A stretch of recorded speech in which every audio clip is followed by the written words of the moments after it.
Gala, kumusta? May gabi na sa kaninyo nga sa wifi kanunay dire sa Jesus is Forever, no, dire sa Christian Broadcasting Channel, no, dire sa CDO. Dagang salamat sa kanunay ninyo nga pagsubaybay o may gabi sa kaigsunan nga karon pa nakakita, karon pa nakatan-aw nini nga programa may gabi diya sa inyo mga igsuon o bisan pa man sa itong mga kaigsunan sa lain nga dapit, no, sa Luzon, Visayas, Mindanao or bisan asa man ka nga lugar nga naglantaw diri nga programa, no, diya sa tong buhi nga Ginoo may gabi og dili ni aksidente nga makakita kaani karon nga programa igsuon og natay awit karon mga igsuon kini siya naga uluhan og gipasaylom ako, so isa din siya sa tong original composition, no, about ni siya sa usa ka makasala nga tao pero gigamit alang sa gingharian sa Ginoo.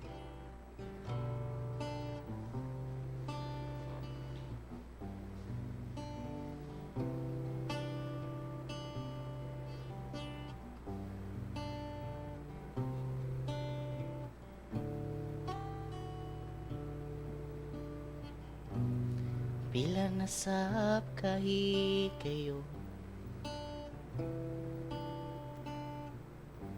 ako nagpaabot gihapon, wala na sayo kung asa pa ingon, hangdagan sa panahon.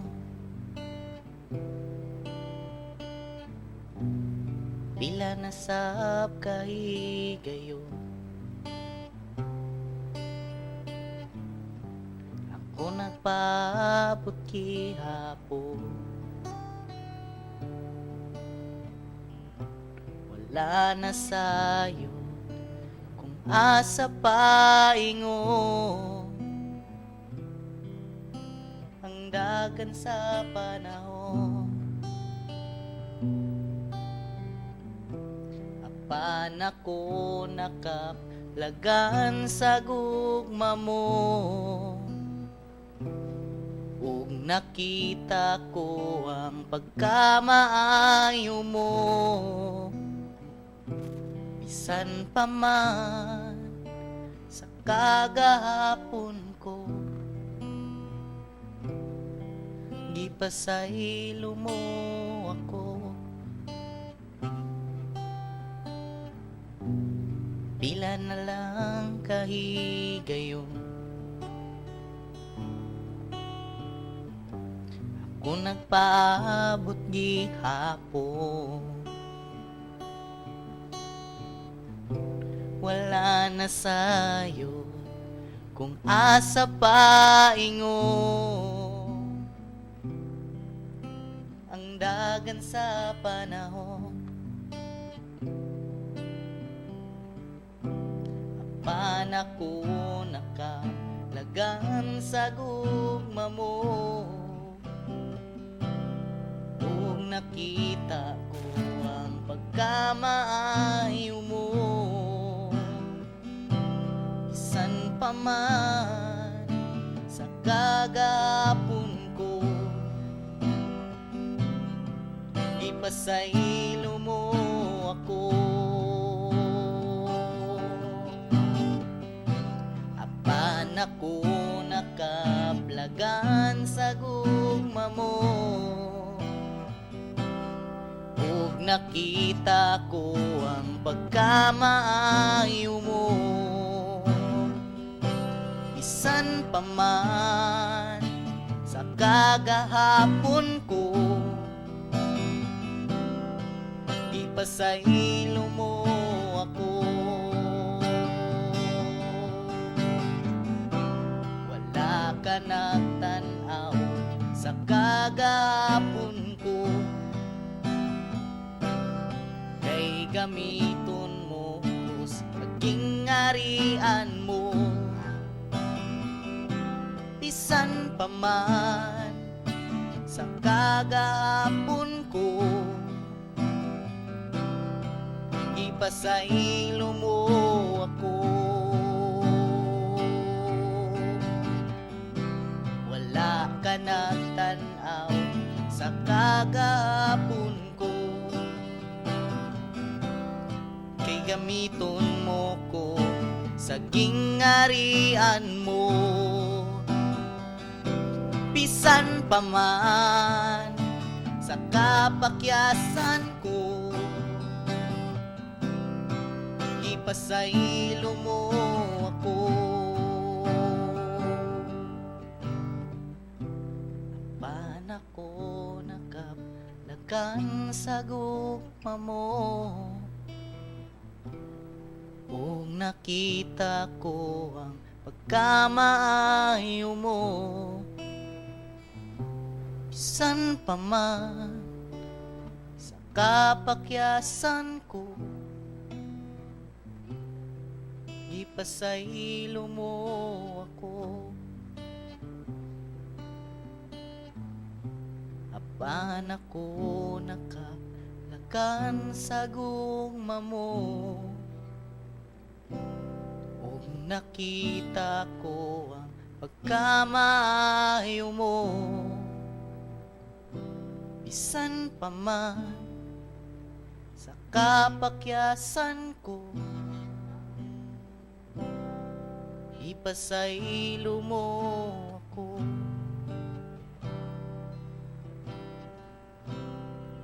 Ipasaylo mo ako.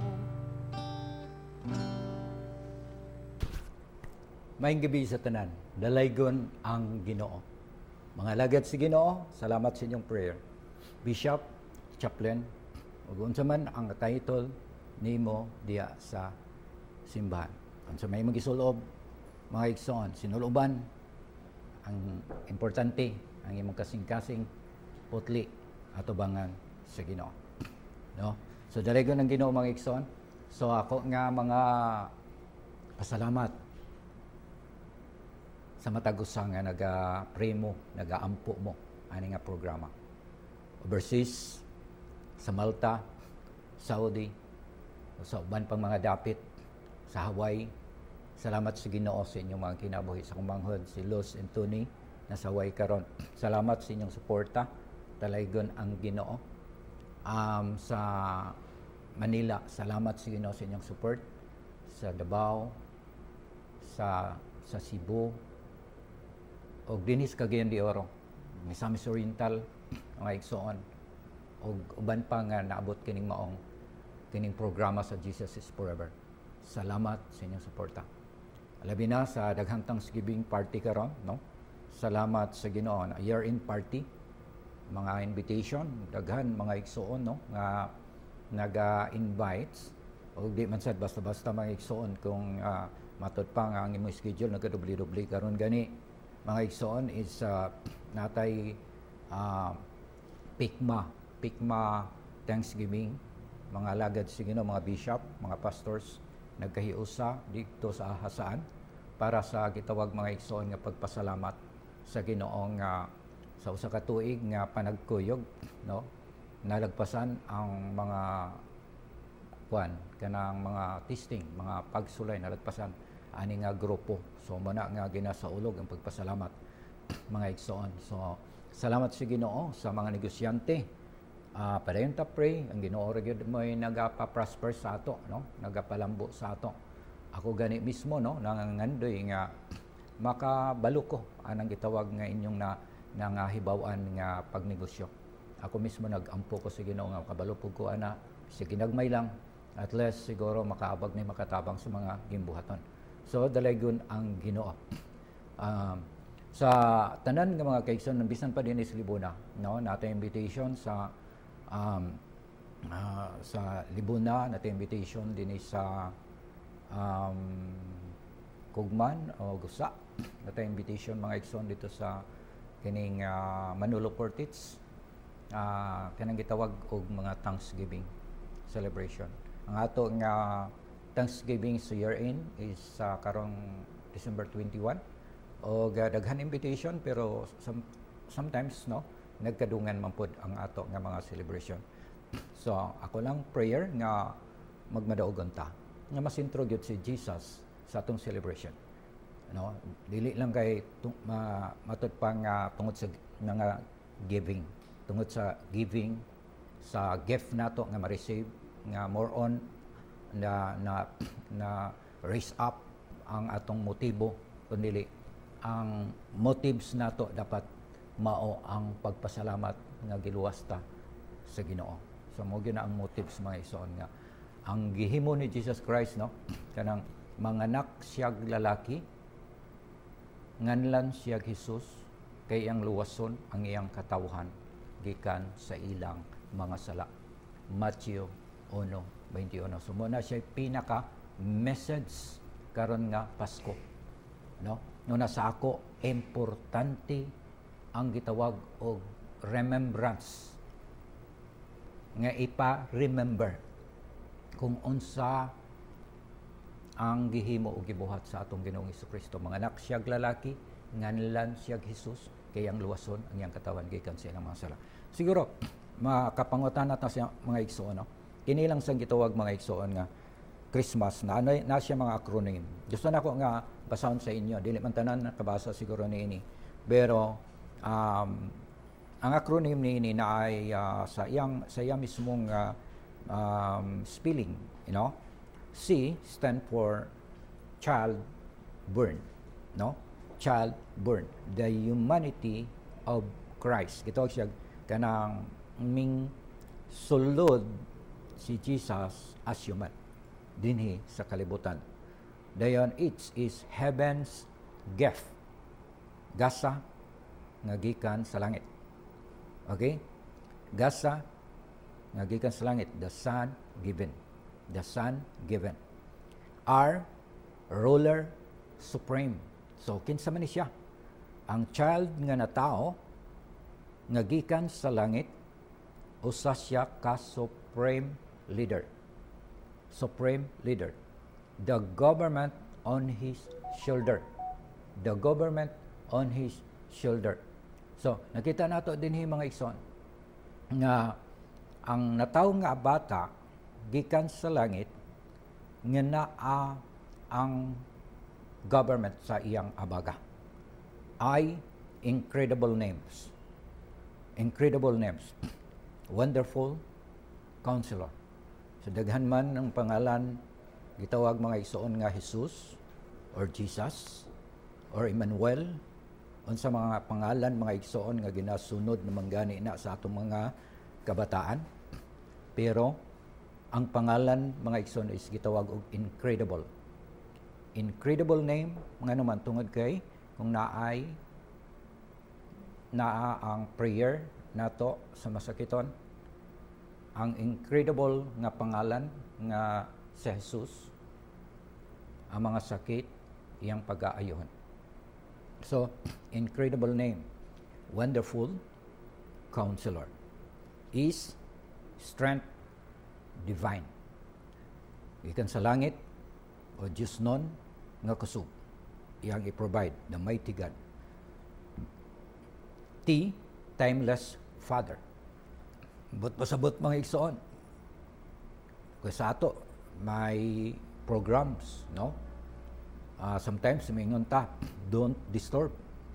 Kay magpahulay, mag-relax ang amahan sa pagkatawanon. Pero, timeless ang atong Ginoo. Timeless Father, the everlasting Father. Sumot pasabot all the time, whatever situation sa imong kinabuhi, naa siya kanunay. Okay? Aim, maker of peace. So, ako nagabalik-balik sa pagwali mga igsoon nga kining tulong, ang tulong. Ang naghatag si Ginoo sa kalinaw, dili man ang tao. Dili man ikaw. Ang naghatag kanimo og kalinaw ang Ginoo.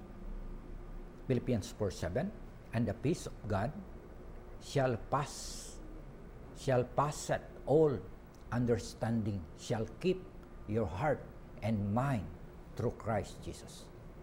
Okay? Amot pasabot, dawatang kalinaw sa Dios, magmalinawon ka. Kung ibasin nato din sa kalibutan mga igsoon, daghan gyud mga igsoon troubles. Labi na sa atong gobyerno karon. Labi na sa dagan sa atong panahon karon. Ako mismo mga igsoon, nakoy gamay nga garden. Ako mismo naay gamay nga garden. Sa una, sa akong gamay nga garden, mo produce ko og dako nga halin. No? Unsay akong gimin nga dako akong halin. Ang akong gimin nga adunay price mga taas. No? Sa akong kamuting kahoy or kasaba nga akong harveston, ang iyang rate is naa sa gitawag mga igsoon nga 12 to 15 per kilo. Now karon pila na lang. Niubos mga igsoon, ning ubos siya. Hantod nga niabot na lang siya og 7. Pinili pa sa kalidad sa imong produkto. Now, sa ako mismo is medyo ko kuan ganang warag madala ka ba emotionally. Nga naman tungod kay mis nga lagpas o gataas nagubos. Kung atong tunan pag-ayo, mahal ang binhi, mahal ang pagsweldo, mahal ang kining matud pa nga abono, pero ang produkto perting barato ha. So makapangutan ta, pastor, asa man ang kalinaw diha? Dili baka maapektuhan, pastor, aning sitwasyon nga mas dako ang imong utang kaysa imong halin? Dili baka maapektuhan niini? Humanly speaking, yes. Humanly speaking, yes. Yes. Maingon gid ko yes. Nga naman, apektado usab ta kay naata kining kabalaka, naata mismo mga igsoon kahadlok. Apektado ta niini gayon. So unsa may imong gihimo? Unsa may imong gibuhat? Dapat mag-pray ka. Sub-sub, babad in prayer. Nga naman, tungod kay dili man nato kini siya kaya nga sitwasyon. Kaya sa Dios, pero di nato kaya mga igsoon. Now, nag-ingon ang Ginoo, naghatag og kanimong kalinaw. Unya, anang a struggle, nagmalinawon ba ka? Anang a struggle, nagmalinawon ba ka? Mao na siya ang panghitabo karon sa panahon nato karon mga igsoon. Now, another one is joy. Ang kalipay. Gikan sa Dios ang kalipay. One of the fruit of the Spirit. Even ang peace, one of the fruits of the Spirit, joy and peace. Nagmalipayon ka. Pero kung atong isgutan mga igsoon, pag once magmalipayon ka, ang oras gamay ra. Pero kung magmagulanon ka, mga igsoon, ang oras dugay mahuman. Yes, mao ginay realidad mga igsoon. Pero magmalipayon gani, makaingon ka nga gamay raman ang kalipay nga akong na-enjoy.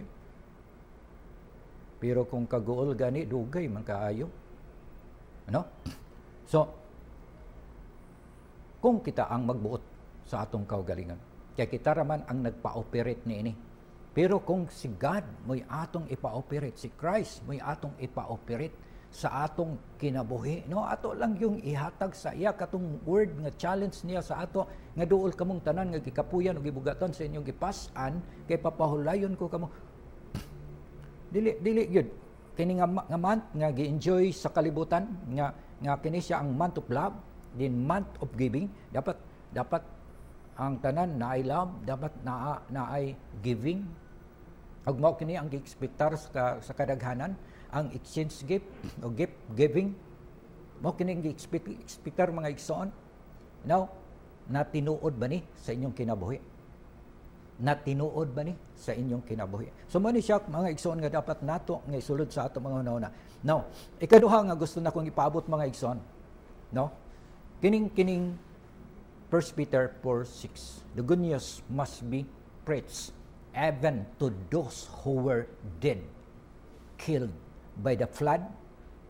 Their bodies were punished to death.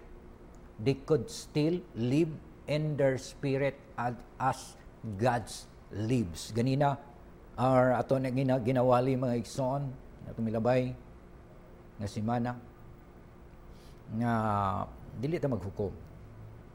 Kung naamay, nangamatay nga mga minahal nato sa kinabuhi. Di nato hukman, nga nalaglag na sila. Nga naman, kini nga verse, nagpamatuod nga dili lang kita ang nagwali. Daghan ang gigamit sa Ginoo nga magwali. Even si Jesus Christ, sa diha nga niabot siya sa kamatayon, wala siya nagpabiling naghigda dito sa lubnganan. Ministry niya, nga sudlan niya ang kamatayon para magwali siya ngadto sa tanang nangamatay. Moingon ta mga igsoon. Ngano si Jesus miadto dito sa lubnganan ngadto sa mga dautan. Nganong giadto siya dito nga sure sa atong kaugalingong pagsabot, dili man to dapit sa mga believers. Dapit man to sa mga makasasala. But nganong nag-adto siya dito? Kay daghan didto nga nangamatay nga wala makadungog sa maayong balita. Muna nga sa diha nga nabanhaw siya, daghan ang niuban sa iya sa iyang pagkabanhaw, sa iyang pagkayap.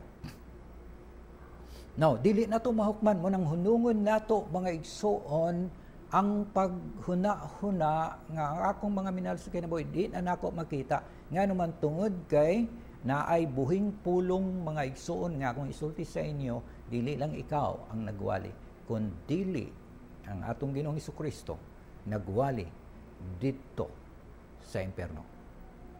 No? Unsa gingon? The good news must be preached even to those who were dead, killed by the flood. Their bodies were punished to death. They could still live, and their spirit as God's lives. No? Gitawag siya og suffering and Christ example for victorious living. Basis for victorious living. Peter used Christ's example to enforce patient suffering. Believers is to arm himself as a soldier, putting on his armor. Christ had purposing to suffer rather than to sin. 3-6, the case against sinful living contrasts lustful living of the Gentiles with the life lived in the will of God. Believers, because of their changed lives, brings condemnations to the ungodly, resulting in Christians being maligned for their purity in life. However, unbelievers are sure to face the judgment of God both in this life and the final and great white throne judgment to come. Revelation 20 verse 11 to 15. Because the unregenerate must face judgment. The good news must preach even to those who are now dead. If a man believe the gospel, even though he is judged in this life according to the judgment of men, he lives spiritually according to the will of God. So naay chance, mga igsoon. Naay chance. Naapay tsansa. Naapay tsansa, mga igsoon. Muna nga, ang ato prayer, ang ato pangandoy, nga ang ato nga mga katigulangan, ang ato nga mga minahal sa kinabuhi, mutuo sila. Nituo sila sa ministry sa atong Ginoong Hesukristo. The gospel, the good news must be preached sa kalibutan or sa another nga kalibutan. Hallelujah. So dalaygon ang Ginoo, mga igsoon, Usa ka gusto na akong ipaabot sa ato, no? Kini nga panahon karon. Si Apostol Pablo nagwali mga igsoon sa 1 Thessalonians chapter 5, 12 to 22. Number 1 is show kindness to your leaders and support them. 12 to 13. Seek peace in all relationship by being peacemaker. No? Pangita ang kalinaw, dili kagubot. Dili kay ikaw ang kanang tinugdan sa kagubot. Encourage the idol. Kanang mga tapulan ba?